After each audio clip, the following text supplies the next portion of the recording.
नमस्कार दोस्तों, Rao study centre के यूट्यूब चैनल पर आपका स्वागत है। आज हम विज्ञान के अति महत्वपूर्ण टॉपिक मानव पाचन तंत्र की चर्चा करने जा रहे हैं। इसके पहले हम लोगों ने रक्त परिसंचरण तंत्र ब्लड सर्कुलेटरी सिस्टम को देखा था। तो आइए आज हम चर्चा कर रहे हैं, आज हम डिस्कस कर रहे हैं मानव पाचन तंत्र ह्यूमन डाइजेस्टिव सिस्टम की बात कर रहे हैं। आप सभी को पता है कि इस टॉपिक से विज्ञान में बहुत सारे महत्वपूर्ण क्वेश्चन पूछे जाते हैं। तो उम्मीद करता हूँ आप ध्यान से इस वीडियो को देखेंगे और इससे जुड़े संबंधित सारे प्रश्नों को जवाब जो है आपको इस वीडियो के थ्रू मिल जाएगा। तो आप लोग ध्यान से इस वीडियो को देखिए। देखिए, मानव पाचन तंत्र को अध्ययन करने के लिए दो पार्ट में डिवाइड किया गया। उसको स्टडी करने के लिए एक तरफ किया गया है आहार नाल, एलिमेंट्री कैनाल। एलिमेंट्री कैनाल का मतलब है आहार नाल, उसको बोला जा रहा है जिन भागों से होकर भोजन गुजर रहा है। और दूसरी तरफ है पाचन ग्रंथियां, डाइजेस्टिव ग्लैंड, लार ग्रंथि, जठर ग्रंथि, अग्नाशय, यकृत, आंतरिक ग्रंथि, ये सारी ग्रंथियां हैं। और एक तरफ आहार नाल जिन भागों से भोजन गुजर रहा है। अब ये आहार नाल जिन भागों से भोजन गुजर रहा है उसको समझने के लिए हम लोग एक मनुष्य के पाचन तंत्र का वेल डेवलप डायग्राम देख रहे हैं। लेवल डायग्राम है आपका। अब आहार नाल के बारे में जिन भागों से भोजन गुजर रहा है तो आपके सामने स्क्रीन पर दिखाई पड़ रहा है मनुष्य के पाचन तंत्र का डायग्राम, जिसमें आप देख रहे हैं कि माउथ आपका जो है, मुख गुहा से भोजन जो है कहाँ कहाँ से भोजन गुजर रहा है। तो आपके मुख से, माउथ से भोजन जो है गुजर रहा है। आपके माउथ से होते हुए कहाँ गया, आपके कंठ, फायरिंग्स के माध्यम से होते हुए गया आपको कहाँ पे, ग्रास नली ओइसोफेगस में। फिर वहां से भोजन गुजरते हुए पहुंच रहा है कहाँ, अमाशय में, स्टमक में पहुंच रहा है खाना। फिर खाना कहाँ पहुंच रहा है, आपके छोटी आंत में, स्मॉल इंटेस्टाइन में खाना पहुंच रहा है। और छोटी आंत के बाद खाना जो है कहाँ पहुंच रहा है, बड़ी आंत में। और बड़ी आंत से फिर जो है अनपचा भोजन एनस के द्वारा बाहर हो रहा है। इसी चीज को हम लोग डिटेल में समझेंगे। तो सबसे पहले हम लोग चर्चा कर रहे हैं आहार नाल का, एलिमेंट्री कैनाल। एलिमेंट्री कैनाल का मतलब होता है जिन भागों से होकर भोजन गुजरता है। तो भोजन सबसे पहले कहाँ से हो रहा है, गुजर रहा है आपके मुख गुहा से, बकल कैविटी से। अब आपके माउथ में, मुख गुहा में भोजन से संबंधित, पाचन से संबंधित क्या क्या चीजें हैं। तो आप खाना मुंह से खा रहे हो तो सबसे पहले क्या है, दांत, टीथ। तो टीथ की बात करेंगे तो क्वेश्चन पूछता है टीथ से संबंधित क्वेश्चन। तो सबसे पहले टीथ के कितने प्रकार हैं, तो दांत के टीथ के 4 प्रकार है, 4 टाइप्स ऑफ टीथ है। और कौन कौन से प्रकार है, 4 टीथ कौन कौन से हैं, तो आपको नाम याद कर लेना है। पहला हो गया इंसीजर, दूसरा हो गया केनाइन, तीसरा हो गया प्रीमोलर, और चौथा हो गया आपका मोलर। सबसे पहले हेडिंग चल रही है एलिमेंट्री कैनाल। और एलिमेंट्री कैनाल में सबसे पहला पॉइंट हम लोग डिस्कस कर रहे हैं मुख गुहा, बकल कैविटी यानी माउथ को। और माउथ में सबसे पहला पॉइंट है टीथ। टीथ मतलब दांत। और दांत के बारे में सबसे पहला पॉइंट बताया जा रहा है कि दांत के प्रकार कितने हैं, तो टाइप्स ऑफ टीथ, 4 प्रकार के दांत हैं, 4 टाइप्स ऑफ टीथ हैं। और 4 प्रकार कौन कौन से हैं, incisor, canine, premolar and molar. Incisor को बोलते हैं रदनक, कृंतक, अग्रचवर्णक और चवर्णक। ये 4 तरह के दांत हैं, रदनक, कृंतक, चवर्ण, अग्रचवर्णक और चवर्णक। रदनक का काम क्या है, सामने वाले जो दांत होते हैं रदनक, उनका काम है काटना।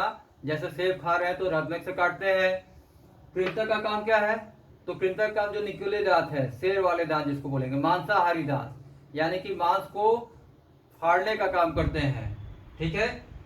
और प्रीमोलर और मोलर, इनका काम है चबाना और पीसना। तो 4 तरह के दांत, काटने के लिए, फाड़ने के लिए और पीसने और चबाने के लिए, प्रीमोलर, मोलर।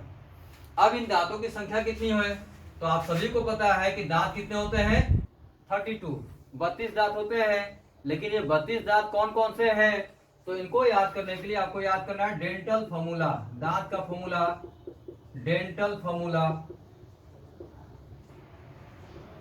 डेंटल फॉर्मूला क्या होता है, तो ICPM, ICPM, incisor, canine, premolar, molar. और इसको लिखते हैं 2 1 2 3 अपॉन 2 1 2 3 इंटू 2। यानी कि इंसीजर कितने हो गए, तो 2 ऊपर 2 नीचे 4 और 4 दूनी 8। दांत जो है आपकी बॉडी सिमेट्रिक है, 4 इधर हो गए 4 इधर हो गए, तो 4 4 8 जो है इंसीजर की संख्या भी आपको दांतों की याद हो जाएगा इनसे। इंसीजर कितने हैं, तो 2 2 4 और 4 दूनी 8 हो गए। कैनाइन कितने हैं, तो 1 1 2 और 2 दूनी 4, 4 कैनाइन भी हो गए, यानी कृंतक दांत भी 4 हो गए। प्रीमोलर कितना होता है, तो 2 2 4 और गुणे 2 कर दीजिए, तो 8 दांत हो गए आपके अग्र चवर्णक। और चवर्णक कितने हैं, तो 3 3 6 और 2 12, 12 चहु हो गए, 12 चवर्णक दांत हो गए। तो कुल दांतों की संख्या 32 हो गई। अभी भी आपको पता है कि हमारे दांत 2 बार उगते हैं। एक बार बचपन में दुधिया दांत होते हैं जिनको मिल्क टीथ बोलते हैं, और बाद में परमानेंट टीथ होता है, मिल्क टीथ और दुधिया दांत। इसकी संख्या कितनी होती है, तो मिल्क टीथ का फॉर्मूला जो होगा दुधिया दांत का, वो होता है 2120 अपॉन 2120 इंटू 2, यानी कि दुधिया दांत की संख्या जो है 2 2 4 1 5, 5 नीचे 10, 10 दूनी 20, तो 20 जो है मिल्क टीथ है, दुधिया दांत हो गए। यानी कि आपके चवर्णक जो है 12 जो होते हैं वो मिल्क टीथ में नहीं आते हैं। और हमारे दांत 2 बार जमते हैं, इसलिए साइंटिफिक नाम दिया जाता है डाइफ्यूडोंट। जिनके दांत केवल 1 बार जमते हैं मोनोफ्यूडोंट, और 2 बार जम रहे तो डाइफ्यूडोंट। तो ये दांत के बारे में चर्चा होगी। अब दांत से संबंधित एक क्वेश्चन और पूछता है कि दांत के सबसे ऊपरी परत को क्या कहते हैं, तो दांतों के सबसे ऊपरी परत को कहा जाता है इनामेल। ये परीक्षा में कई बार पूछा गया प्रश्न है। दांत के सबसे ऊपरी परत को कहते हैं इनामेल, जो कि बॉडी का सबसे हार्डेस्ट पार्ट होता है इनामेल। दांत के सबसे ऊपरी परत को कहते हैं इनामेल। तो दांत 4 तरह के हो गए, इंसीजर, कैनाइन, प्रीमोलर, मोलर। दांतों की संख्या की बात हो गई। कौन सा दांत कौन सा काम कर रहा है, जैसे रत्नक है, रत्नक का काम जो है काटना हो गया, कैनाइन का काम हो गया मांस को फाड़ना, प्रीमोलर का काम हो गया, और मोलर का काम हो गया चबाना और पीसना। और दांतों की संख्या भी हो गई, और दांतों के सबसे ऊपरी परत को इनामेल कहते हैं, ये भी क्लियर हो गया आपको। तो दांत के बारे में बात हो गया। अब आपके बकल कैविटी में, मुख गुहा में दांत के अलावा क्या है, तो ऊपर और नीचे पैलेट होता है, जिसको आप तालू बोलते हैं। तो ये पैलेट भी आपको पाचन रोल अदा करते हैं, प्ले करते हैं रोल।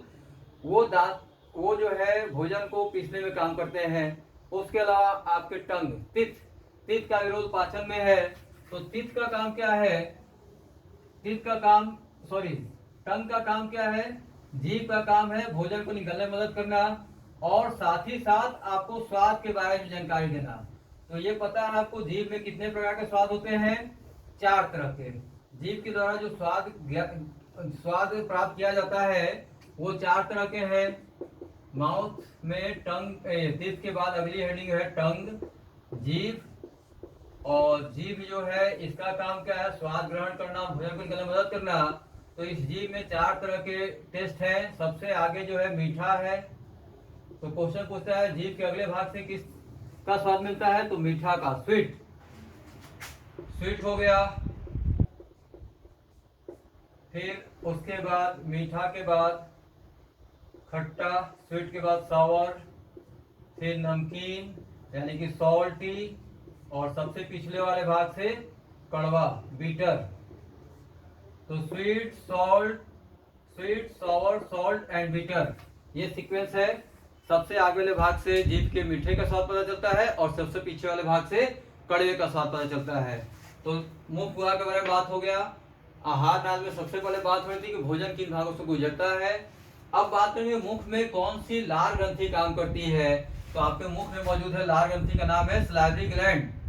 लार ग्रंथि कौन सी है, ग्रंथि कौन सी है, डाइजेस्टिव ग्लैंड कौन सा है, पाचन ग्रंथि कौन सी है, तो उसका नाम है लार ग्रंथि, जिसको कि सलाइवरी ग्लैंड कहते हैं। इस सलाइवरी ग्लैंड से क्या होता है, लार स्रावित होता है, सलाइवा। जैसे ही आप भोजन करने जाते हैं आपके मुख से लार निकलने लगता है, सलाइवा का सेक्रेशन होने लगता है। तो यानी कि सलाइवरी ग्लैंड से सलाइवा सीक्रेट होता है। इनकी संख्या कितनी है, तो लार ग्रंथि की संख्या 3 जोड़े याद रखना है बच्चों। लार ग्रंथि की संख्या कितनी है, 3 पेयर, 3 जोड़े। और लार ग्रंथि से क्या निकलता है, सलाइवा। इस सलाइवा में क्या होता है, लार में क्या होता है, तो टाइलिन नामक एंजाइम होता है। टाइलिन, PTYLIN, टाइलिन, या इसी को बोलते हैं सलाइवरी एमाइलेज। तो अगर क्वेश्चन पूछता है कि हमारे मुख में या लार ग्रंथि से कौन सा एंजाइम निकलता है, तो बताएंगे टाइलिन या सलाइवरी एमाइलेज। मुख ग्रंथि से निकलने वाले हार्मोन का नाम क्या, एंजाइम का नाम क्या है? तो मुख ग्रंथि से निकलने वाले, लार ग्रंथि से निकलने वाले एंजाइम का नाम है टाइलिन। अब ये टाइलिन क्या करेगा? तो टाइलिन पाचन करवाता है कार्बोहाइड्रेट का। टाइलिन किसका पाचन करवाता है? कार्बोहाइड्रेट का पाचन करवाता है टाइलिन। इस टाइलिन के द्वारा हमारे शरीर में, हमारे भोजन में कार्बोहाइड्रेट का पाचन करवाया जाता है। यानी कि अगर क्वेश्चन पूछता है कि हमारे मुख में किस भोज्य पदार्थ का पाचन होता है, तो आपको जवाब क्या देना है? कार्बोहाइड्रेट। 3 क्वेश्चन हमेशा मुख से पूछे गए हैं। पहला क्वेश्चन, मुख में कौन सी ग्रंथि है, पाचन ग्रंथि का नाम क्या है? तो लार ग्रंथि। लार ग्रंथि से क्या निकलता है? तो लार ग्रंथि से लार निकलता है, सलाइवा निकलता है। उस लार में क्या होता है? तो टाइलिन या सलाइवरी एमाइलेज नामक एंजाइम होता है। और यह सलाइवरी एमाइलेज या टाइलिन क्या करता है? तो यह कार्बोहाइड्रेट का पाचन करवाता है। कार्बोहाइड्रेट मतलब स्टार्च, शर्करा। शर्करा का पाचन हमारे मुख में स्टार्ट हो जाता है। यानी कि पाचन की प्रक्रिया जो है वो आपके मुख से स्टार्ट हो जाती है। आपने खाना खाया नहीं कि पाचन की प्रक्रिया प्रारंभ हो गई। अब पाचन के बारे में चर्चा कर रहे हैं। अगर पूछ दिया जाए कि पाचन किसे कहते हैं, तो पाचन का मतलब है बच्चों कॉम्प्लेक्स फूड मटेरियल को सिंपलेस्ट फूड मटेरियल में तोड़ना, सरल जटिल भोज्य पदार्थों को सरल भोज्य पदार्थों में तोड़ना। उन भोज्य पदार्थों में किसका किसका पाचन होता है? तो कार्बोहाइड्रेट का होता है, प्रोटीन का होता है और वसा का होता है। तो कार्बोहाइड्रेट का पाचन जो है, जैसे कि चावल, रोटी, आलू, इन सब में कार्बोहाइड्रेट पाया जाता है, उनका पाचन के मुख से स्टार्ट हो गया। अब यहाँ पाचन होने के बाद अब भोजन आगे कहाँ बढ़ेगा? फायरिंग्स। फायरिंग्स क्या है? कंठ जो है एक जो है आपका जुड़ाव स्थल है, जहां पे कि नासिका मार्ग और श्रवण मार्ग, कान की नली और नाक की नली जुड़ी होती है। उस कंठ से होकर भोजन कहाँ जा रहा है? आपके ग्रास नली, ओइसोफेगस के द्वारा कहाँ पहुंच रहा है? आपके अमाशय में। और एक क्वेश्चन यहाँ बन सकता है कि स्लाइवा के साथ जब भोजन मिक्स करता है तो उसको क्या बोला जाता है? Bolus. Saliva plus food is equal to bolus. यानी कि जब लार आपका लार के साथ पूरा भोजन सन जाता है तो उसको टर्म दिया जाता है बोलस। और यहाँ पे माध्यम कैसा होता है, मीडियम कैसा होता है? तो माध्यम होता है क्षारीय। कैसा माध्यम होता है? क्षारीय माध्यम। तो आज जो है आपने देखा पाचन तंत्र के बारे में, मनुष्य के पाचन तंत्र के बारे में। और पाचन तंत्र को हमने अध्ययन के लिए 2 पार्ट में डिवाइड किया है। एक तरफ हमारे जो है आहार नाल है, आहार नाल बोला गया, जिन भागों से होकर भोजन गुजरता है उनको आहार नाल बोला जा रहा है। और अलग अलग भागों पे अलग अलग तरह की पाचन ग्रंथियां जुड़ी हुई हैं। जैसे मुख की बात करें तो मुख में लार ग्रंथि की बात हुई थी। फिर अगला जो है जठर ग्रंथि है, अग्नाशय, यकृत, आंतरिक ग्रंथि यानी कि pancreas, liver, intestinal gland, gastric gland, salivary gland, ये सब पाचन ग्रंथियां हैं। तो अलग अलग भागों पे अलग अलग पाचन ग्रंथियों का रोल है। अभी हम लोगों ने देखा मुख गुहा के बारे में, बकल कैविटी यानी कि माउथ के बारे में। माउथ में पाचन ग्रंथि थी सलाइवरी ग्लैंड, सलाइवा जिससे निकल रहा है, और इस सलाइवा के द्वारा जो है कार्बोहाइड्रेट का पाचन हो रहा है और उससे एंजाइम निकल रहा है टाइलिन या सलाइवरी एमाइलेज निकल रहा है। मुख में 2 चीजें हमने बताया आपको, दांत के बारे में बताया और जीभ के बारे में बताया। दांत 4 प्रकार के हैं, इंसीजर, कैनाइन, प्रीमोलर, मोलर। और दांतों की संख्या डेंटल फॉर्मूला 2 1 2 3 ICPM 2 1 2 3 अपन 2 2 1 2 3 इंटू 2 करेंगे। मिल्क टीथ कितने होते हैं? दुधिया दांत 20 होते हैं। 2 1 2 0 बटे में 2 1 2 0 इंटू 2। ये सारी बातें हो गई हैं।